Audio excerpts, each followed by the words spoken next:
Buongiorno a tutti, sono le 17:15 e abbiamo quasi praticamente appena perso il contatto radio da Pixel.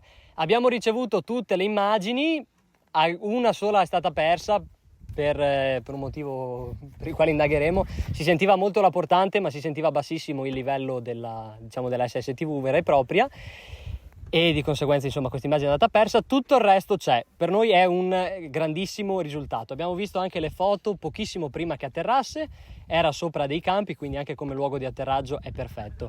È andato perso Pixel, il recupero non è previsto, è atterrato all'interno di sarà atterrato su un campo da qualche minuto, e se qualcuno con un iPhone ci si dovesse avvicinare noi rileveremo la posizione, in quanto è presente a bordo un AirTag che è già stato segnalato come perduto, e poi ci sono scritti anche i nostri contatti sulla missione.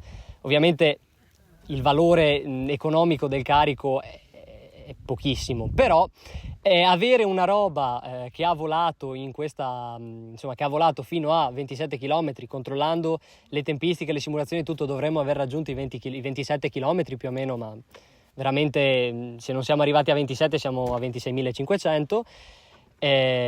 Sì, sarebbe bello insomma riportare Pixel a casa, ecco. È stata una giornata comunque meravigliosa, ci siamo divertiti.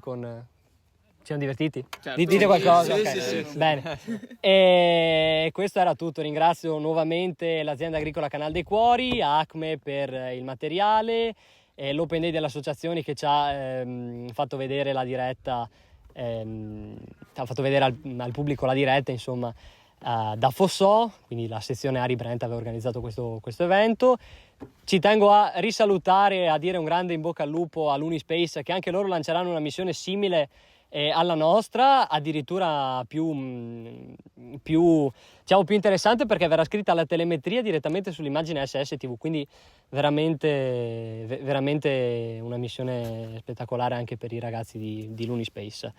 E ovviamente volevo ringraziare tutto il pubblico che è venuto qui, che ci ha seguito da casa, e tutti i ragazzi che mi hanno dato una mano da stamattina e da stanotte. Dove è finito Tommy? E da stanotte che è stato qui.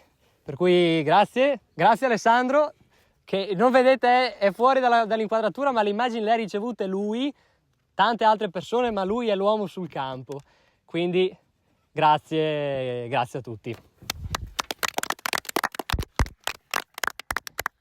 Arriverà il video del lancio, ovviamente, dateci qualche giorno per recuperare tutti i video ed editare. Ciao a tutti!